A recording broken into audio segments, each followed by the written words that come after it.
Dikisahkan, Maharaja Prabu Linggabwana, atau dikenal juga sebagai Prabu Wangi, merupakan sosok penting dalam sejarah Kerajaan Sunda Galuh pada abad ke-14. Prabu Linggabwana adalah anak dari Prabu Raga Mulia Luhur Prabawa dan Dewi Uma Lestari. Prabu Wangi dikenal sebagai raja yang berhasil menyatukan tanah Sunda Galuh.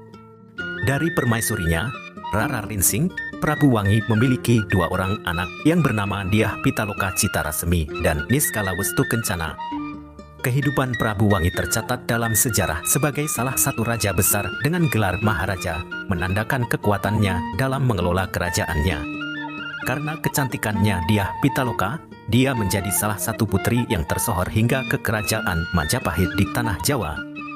Hayam Wuruk, Raja Majapahit pada saat itu pun berniat untuk mempersunting Dyah Pitaloka. Ia mengirimkan utusan untuk menemui Prabu Linggabwana dan mengundangnya ke kerajaan Majapahit untuk melangsungkan pesta pernikahannya dengan Dyah Pitaloka di sana. Prabu Linggabwana setuju dan menerima lamaran dari Hayam Wuruk. Sehingga berangkatlah Prabu Linggabwana dan Dyah Pitaloka menuju Majapahit. Ditemani beberapa pejabat istana, juga beberapa dayang, dan juga ditemani beberapa prajurit.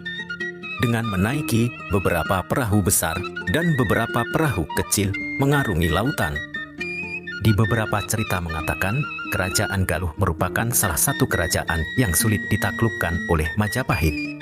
Patih Gajah Mada melihat ini sebagai peluang menaklukkan Kerajaan Galuh, maka Hayam Wuruk pun dihasut oleh Patih Gajah Mada yang memiliki ambisi untuk menyatukan seluruh kerajaan di Nusantara yang dikenal sebagai Sumpah Palapannya. Setibanya di Trowulan, Majapahit, rombongan Prabu Linggabwana malah dihadapkan dengan pasukan Majapahit pimpinan Gajah Mada.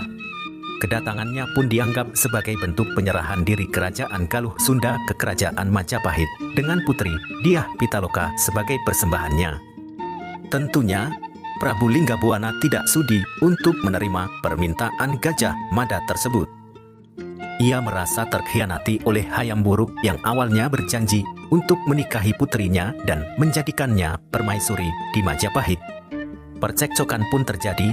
Patih Gajah Mada pun memerintahkan pasukannya untuk menyerang rombongan Kerajaan Galuh Sunda di tanah Lapang Bubat, sebelah utara kota Majapahit.